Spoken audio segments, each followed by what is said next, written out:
Dungeon Reaper. A light novel by Bloodmoss. Chapter 6. Echoes of the Gate. The hollow blade training room was functional but worn, bearing the scars of countless adventurers who had come and gone. On the far wall, a faded mural depicted Griffin, Serena, Doc, and the assassin whose name Cain had never even learned. They loomed larger than life, their postures heroic yet menacing, gazing down at the room as if judging anyone who stepped into their domain. Cain stared at the mural for a moment, his throat tightening. He hadn't known them well enough to mourn their loss, but they had given him a chance when no one else had. That meant something. "Focus, Cain," Tara called from the center of the room, snapping him out of his thoughts. He nodded and stepped into the sparring circle, his stomach twisting. "Okay, let's start with ethereal transference." The first attempt was clumsy, his body flickering like a faulty light bulb. The drain on his magic hit him immediately, a sharp tug at his reserves. Cain gritted his teeth and tried again, but the incorporeal state slipped through his grasp, and his magic dipped further. "Come on," he growled, sweat already forming on his brow. "Don't push too hard," Tara warned, circling him like a predator. "Every failed attempt costs you. If you burn through your reserves, we're done for the night." Cain clenched his fists and gave it another shot, but the flickering form collapsed even faster this time. Frustration boiled over. "Why can't I hold it?" "Because you're trying to brute force it," Tara said, her tone sharp. "This skill is precision, not strength. If you're sloppy, it'll drain you dry before you get anything useful out of it." She gestured toward a training dummy. "Switch to your spirit blade. Let's see if you can actually hit something."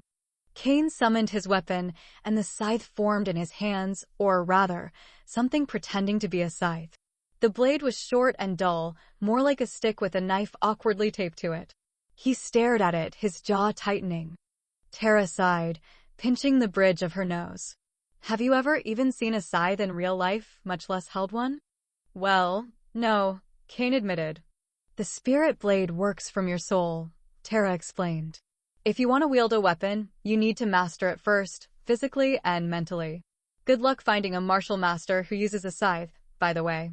If you're serious about this, start with something you actually know." She pointed to the backup sword strapped to his belt. "Like that." Cain grimaced but nodded, dismissing the scythe and replacing it with a spectral sword. At least the blade looked like a sword now, even if his swings were as sloppy as ever. "Better," Tara said, watching his form critically. "You're still terrible, but at least this makes sense." They spent the next hour working through basic movements, Cain's magic dipping dangerously low as he struggled to hold his spirit blade. By the time his reserves hit 10%, he was swaying on his feet.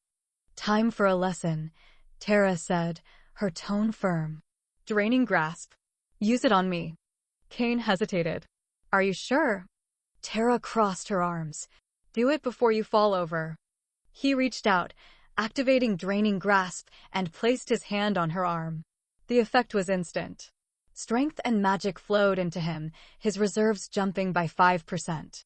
Tara stepped back, flexing her fingers. "Not bad," she said.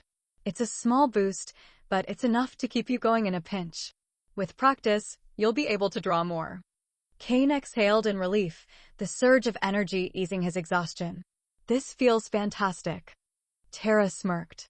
"It gets better. Edgar told me you could pull off a triple combo with your skill set if you get good enough. It's not easy, but if you can do it, it'll be devastating." Cain's eyes lit up. "What's the combo?" "Spirit chain," Tara said, her grin widening. "Turn your spirit blade into a chain, make it ethereal, and infuse it with draining grasp. When the chain passes through a group of enemies, it should drain every one of them and boost you. If you can hold the form, every swing makes you stronger and replenishes your magic." "That's amazing," Cain said, excitement bubbling in his chest. "Yeah, it is," Tara agreed. "Edgar might be an A-ranked S-hat, but he knows his stuff." Cain tried the combo, forming a spectral chain that flickered unsteadily. His first attempt failed, the chain dissolving before it reached Tara. The second wasn't much better. After several more tries, he finally succeeded, the chain passing through Tara and draining a small amount of her magic. The boost was immediate, but so was the exhaustion. Cain staggered, breathing heavily. If that hadn't worked, I'd be done for. You're done anyway, Tara said, steadying him with a hand.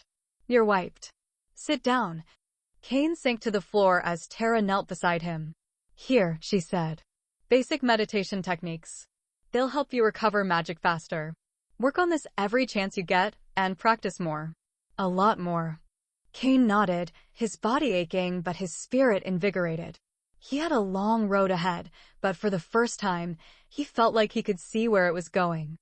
As Cain sat cross-legged on the floor, practicing the meditation techniques Tara had just taught him, she finally stopped pacing and let out an exasperated sigh. Her patience, apparently, had reached its limit. Okay, one more thing, she said, spinning around to face him with a sharp gesture.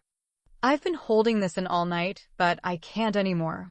Cain blinked up at her, confused. What? That, Tara snapped, pointing directly at him. What you're wearing. It's been driving me insane since you walked in here. Cain looked down at himself, a chipped longsword strapped to his side, a mismatched collection of leather and metal armor, and boots that didn't even match each other, let alone the rest of his gear. The armor creaked whenever he moved, and some of the straps were clearly tied in hasty knots. Tara waved her hands in frustration. That sword looks like it's one swing away from shattering, and your armor, if you can call it that, is a patchwork nightmare. It doesn't protect anything vital, and it's so poorly fitted you're more likely to stab yourself than the enemy. She ran a hand through her hair and groaned. I didn't want to distract you during training, but seriously, Cain. You look ridiculous. Cain's face flushed as he scratched the back of his neck. It's all I could find in the storage room. It's pathetic, Tara said bluntly, her tone cutting but not unkind. And I can't show up tomorrow with you looking like that. I have a reputation to think about. People know me. I'm not about to be seen with someone who looks like they scavenged their gear from a landfill. Cain opened his mouth to argue, but quickly closed it as Tara's glare intensified. I'll bring you some loaner gear, she continued, her voice firm but resigned. It won't be great, but at least it won't make me die of second-hand embarrassment. You can return it once you get something that doesn't make you look like a medieval clown. Deal? Cain sighed, nodding reluctantly. Deal. Tara crossed her arms, her expression softening ever so slightly. Good. And Cain? Next time, at least try to look like you belong here. I'll see you at 3 a.m. sharp. Don't be late. She turned on her heel and strode out of the room, her muttered complaints about thrift store nights echoing faintly as she disappeared. Cain sighed, looking down at his gear again. Guess it is pretty bad, he muttered, shaking his head. Cain made his way back to the guild's back lot, the cool night air settling in his bones. The battle wagon sat there like a faithful old dog, rusted but unyielding. He ran his fingers over the hood, brushing away a layer of dust and smiling faintly. Not tonight, old girl, he muttered. Maybe next time. With a sigh, he popped the hatchback open, folded the back seat down, and climbed in with the musty blanket and dry-rotted pillow he'd found earlier.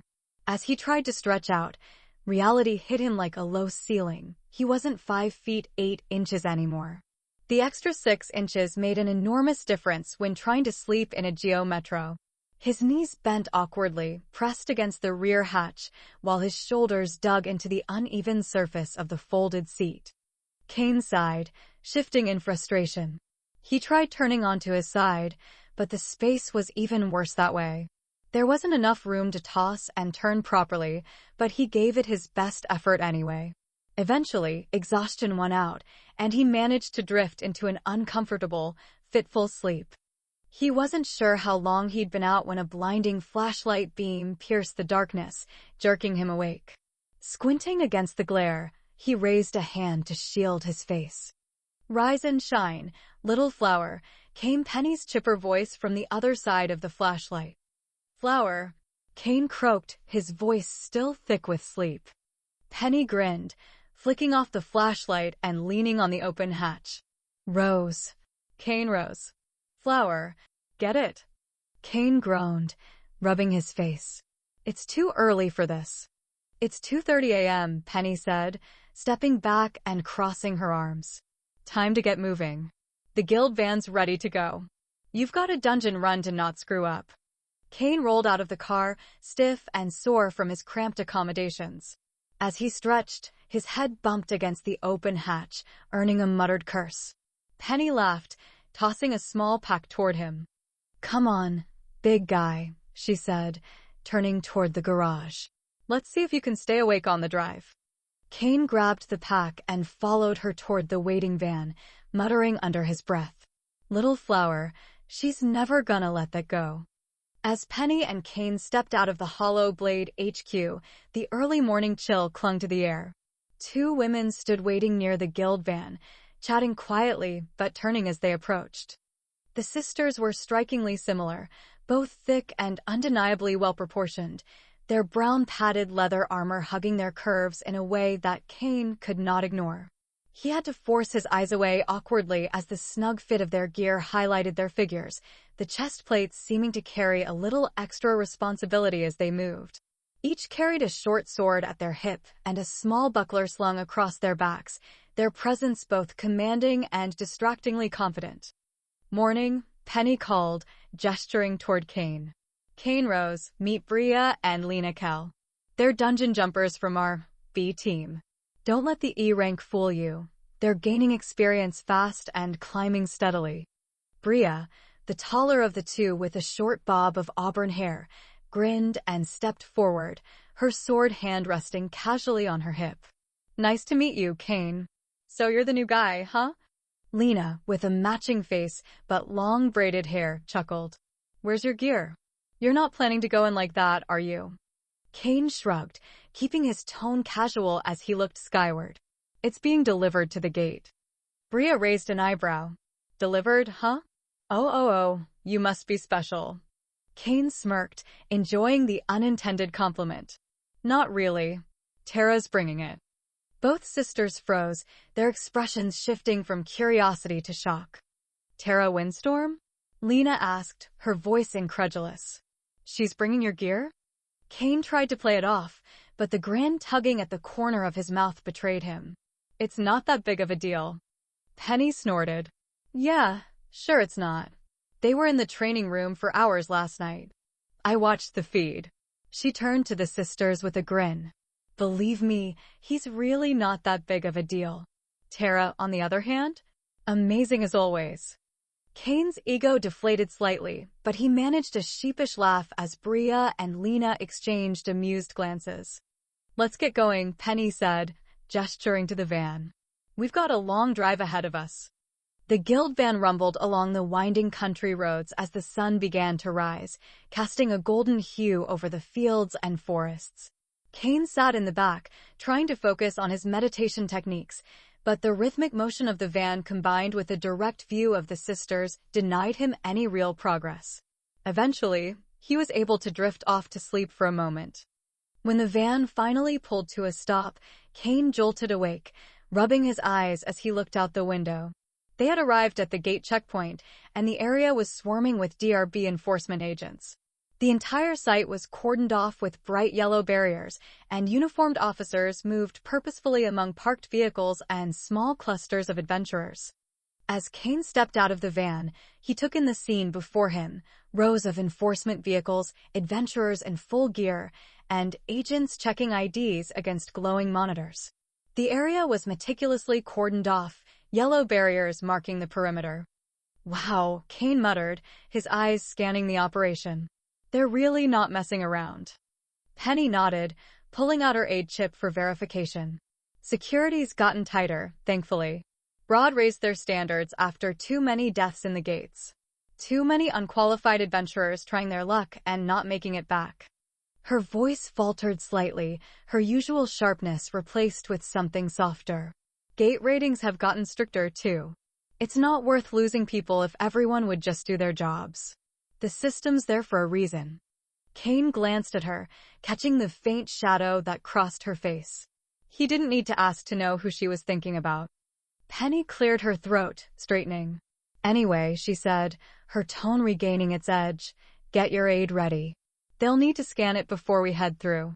Each of them pinged their aid stats to the officers before being allowed through. The process was efficient but strict, and Cain couldn't help but feel a pang of nervousness as his data was scanned. On the other side of the checkpoint, Tara was waiting with a duffel bag slung over her shoulder. She waved them over, her usual aloof expression in place, but Cain caught a faint glint of satisfaction in her eyes as she handed the bag to him. Here, she said. Your gear. Cain unzipped the bag and pulled out the armor first. It was tight-fitting, solid black leather that looked high-grade and expensive. To his surprise, it felt breathable and moved with his body as easily as regular clothes. Wow, Cain murmured, genuinely impressed. Tara smirked. Wait until you see the sword. Cain drew the weapon from the scabbard, the steel gleaming in the early morning light. Etched along the blade was a single word, scythe. It's perfect, Cain said, staring at the weapon in awe. Present from Maria, Tara said casually, leaning closer. She heard what happened in the training room. You still owe me for the armor, though. Her voice softened as she added, Reapers have to help each other when we can. Remember that. Cain nodded, the weight of her words sinking in. I will. Thanks, Tara. She straightened, her usual no-nonsense demeanor returning. Good. Now suit up. We've got a job to do. As they approached the checkpoint, Penny greeted Tara with a casual wave. Morning, Tara. Tara returned the greeting with a nod. Morning, Penny. Her eyes shifted to the sisters, her expression sharpening with curiosity. And you two must be Lena and Bria. Bria blinked, clearly surprised. You've heard of us? Tara laughed, a rich and easy sound. Well, I've heard about you, yes. You're both kind of hard to miss, and, well, guys talk about gals, and you're definitely gals. She grinned broadly, clearly amused. Bria and Lena exchanged looks before bursting into laughter. Lena chimed in, I'm sure it was all about our dungeon prowess, right? Tara winked. Of course. Your professionalism is what has everyone going on and on. The group laughed as they continued walking toward the glowing blue gate in the distance, the atmosphere light and friendly. But Cain barely registered the conversation. His mind swirled with fragments of fire and lightning, the phantom pain of his final moments in the gate flooding his senses. His breath hitched, and his feet stopped moving entirely. The laughter faded as the women turned to look at him. Tara was the first to step forward, holding up a hand to stop the others. Keep going, she said firmly. I'll have a moment with Cain. The sisters hesitated, but Penny gave Tara a slight nod, gesturing for Lena and Bria to follow her. The three of them continued toward the gate, their voices fading into the background. Tara turned back to Cain, her expression unreadable, but her tone low and intense. I know what you're feeling, Cain, she said, stepping closer. We all go through it on our first return. That's why I'm here. Cain clenched his fists, his jaw tight as he stared at the ground. You went through some bad shit? I know because I went through it too, Tara continued, her voice softer but no less firm. But you need to remember something. The kid who died in that gate? He's dead. That's not you anymore. You've been rebuilt. Refashioned into an actual instrument of death. She leaned in, her voice dropping to a forceful whisper. Death, Cain. Do you understand that? Death chose you to do a job, and he chose you for a reason. Cain swallowed hard, her words cutting through the haze in his mind. Tara's tone shifted, the aggression balanced with a touch of encouragement. Now buck up and keep walking before I have to kick your ass all the way into that gate. Cain nodded slowly at first, then squared his shoulders and lifted his chin. Thanks, Tara, he said, his voice steady. She stepped back and gave him a satisfied smirk. Don't mention it. Now let's go. Together, they continued toward the gate, its eerie glow reflecting in Cain's determined eyes.